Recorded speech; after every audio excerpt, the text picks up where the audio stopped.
Inspector General, and by the way, her name was Christy Grimm, and it wasn't so much her opinion, but they interviewed 323 different hospitals. Well, it still could be her opinion. When was she appointed? When was she appointed? I'm not sure when she was Would appointed. you do me a favor? Let me know. I'll check. No, let me know now. I have to know now, John. Let me know now. Because we are doing an incredible job in testing. We are doing a better job than anybody in the world right now in testing. There's nobody close. And other nations admit this. Other nations have admitted it very strongly. Other nations are calling us, wanting to know about our testing. Let me know when she was appointed, would you? Specifically, ahead, what please. she was saying was that there had been a delay in the lab. Okay, thank you very much. Go ahead, Chris. I was going to answer your question you asked me. She was appointed in January of this year to her current position as the Principal Deputy Inspector Okay, General. we're going to take a look at it. Go ahead. How long has that person been in government? Could I ask you that? This did serve in the previous administration. Oh, you didn't tell me that. Oh, I see. You didn't tell me that, John. You didn't tell me that. Did serve in the previous administration. You mean the Obama administration. Thank you for telling me that. See, there's a typical fake news deal. You asked me when she was appointed. I told you when she was appointed. You're a by your third-rate administration. reporter, and what you just said is a disgrace, okay? You asked me, you said, sir, just got appointed. Take a look at what you said now. I said, when did this person, how long in government? Well, it was appointed in the Obama administration. Thank you very much, John. Thank you very much. You will never make it. Go ahead, please. On the ventilators, Well, that's maybe this is terrible. best for Admiral Jawar, but Yeah, please. Thank you, Mr. President. The Paycheck Protection Program has gotten off to a confusing start for small I don't businesses think so. I think it's done very well. Wells Fargo has stopped taking applications. Bank of America Not initially anymore, they haven't. prioritized taking applications from clients that were already Bank of borrowers. America has So- been the leader, taking tremendous numbers of applications. And of course, they wanted to have a slightly different application. They wanted to have a little different information. But Bank of America has been a leader. They're number one in terms of applications. I wish you'd ask the question differently. Why don't you say it's gotten off to a tremendous start, but there are some little glitches, which, by the way, have been worked out. It would be so much nicer if you do that. But you're just incapable of asking a question Sir, what in a oversight positive measures way. is the federal government? I had Nancy Pelosi sitting 4 seats away, and I'm saying things that a lot of people wouldn't have said, but I meant every word of it. Say hello to the people of Utah and tell them, I'm sorry about Mitt Romney. I'm sorry. Why don't you know about... Who are you with? Who are you with? I'm with NPR, Aisha Rasta. Okay, go ahead. You're not up. Go ahead, please. Do you support any money for the Postal Service? So I can comment on that, Mr. Go ahead, President. Postal Service. So we authorized in the last CARE Act over $10 billion of a loan. My team is already actively working on that with the Postal Service if they need the money, and we're dealing with that. The Postal Service is a joke. Nancy Pelosi is a horrible person. And she wanted to impeach a long time ago when she said, I pray for the president. I pray for the president. She doesn't pray. She may pray, but she prays for the opposite. But I doubt she prays at all. I mean, Nadler, I know him much of my life. He's fought me in New York for 25 years. I always beat him. And I had to beat him another time. And I'll probably have to beat him again.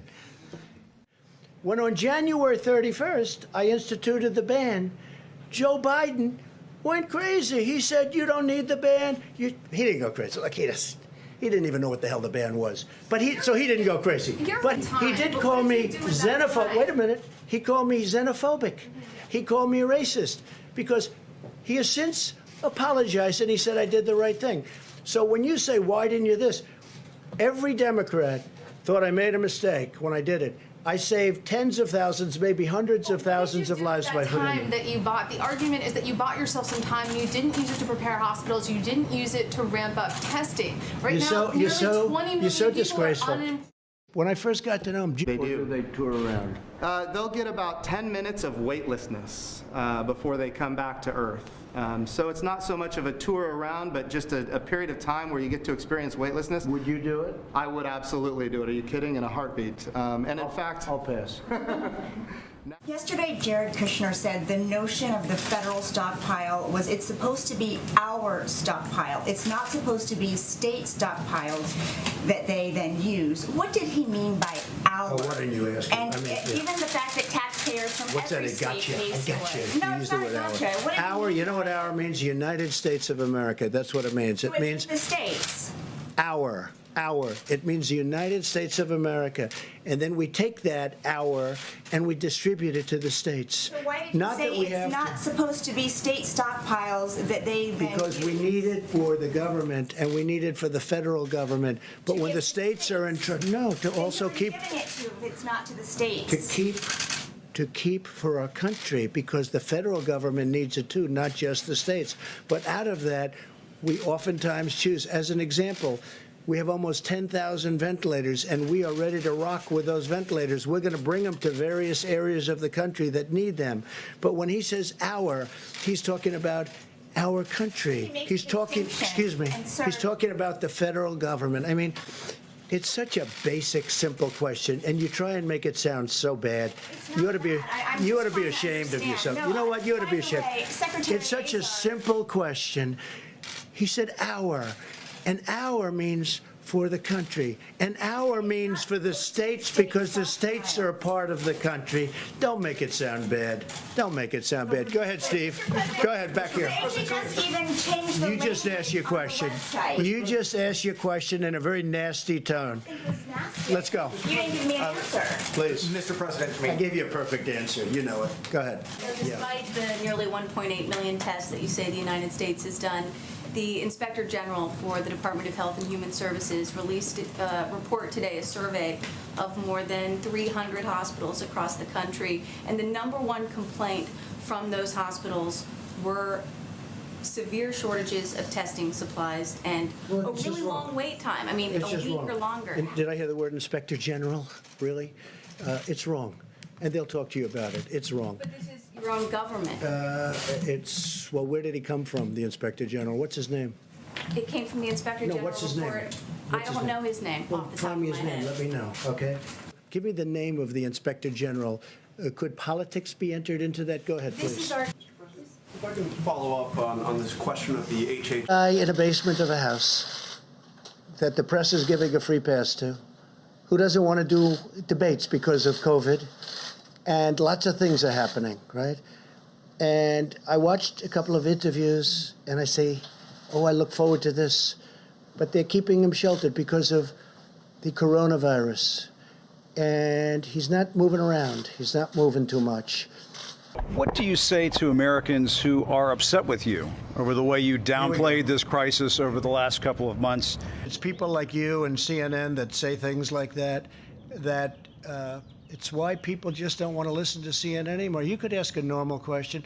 The statements I made are, I want to keep the country calm. I don't want panic in the country. I could cause panic much better than even you. I would make you look like a minor league player. But you know what? I don't want to do that. I want to have our country be calm and strong and fight and win. And it will go away. And it is incredible, the job that all of these people are doing, putting them all together, the job that they're doing. I am very proud of the job they're doing, that Mike Pence is doing, that the task force has done, that Honeywell and Procter & Gamble and Mike and all of these people have done.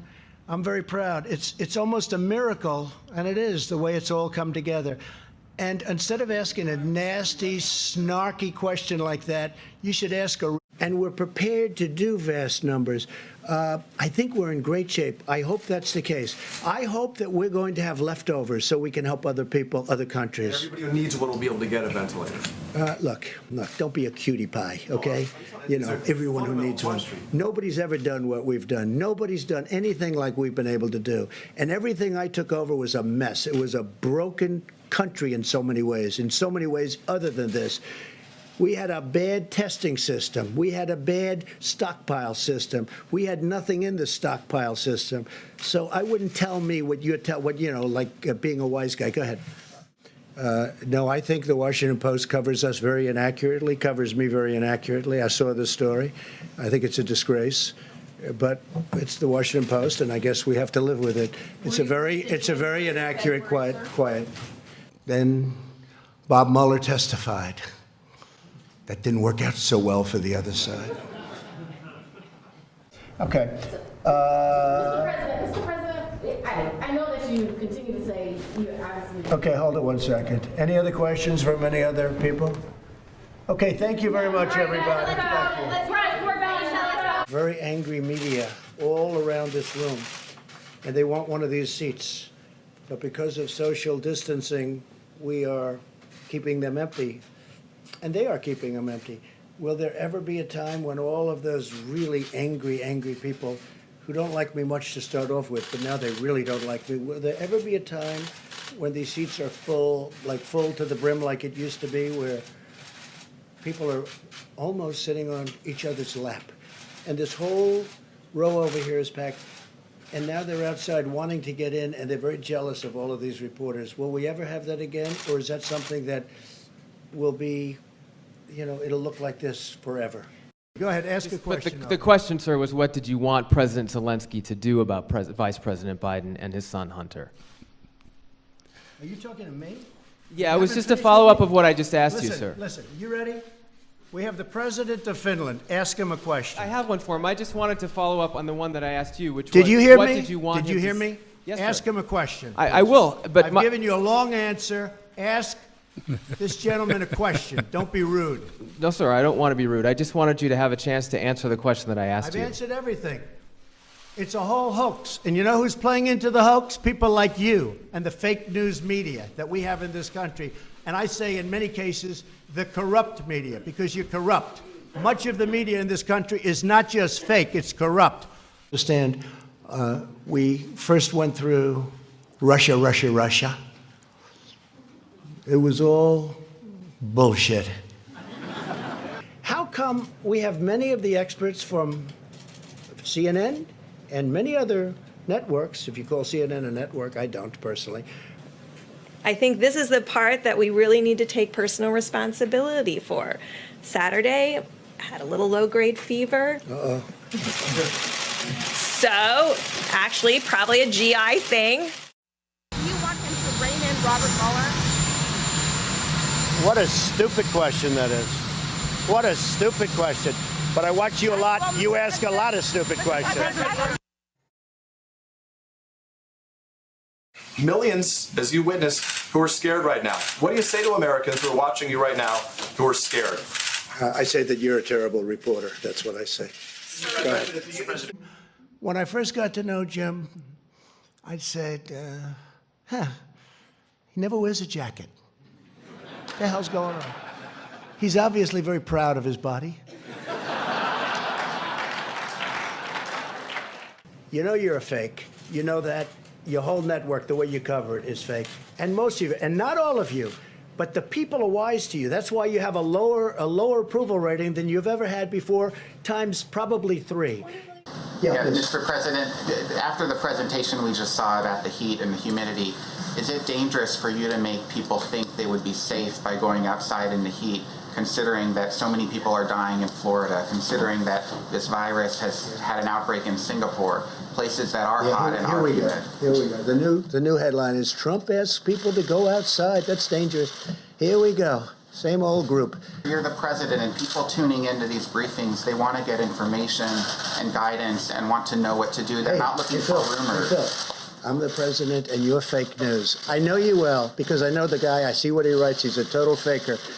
So why was the United States not prepared with more testing? We were very prepared. The only thing we weren't prepared for was the media. The media has not treated it fairly. I'll tell you how prepared I was.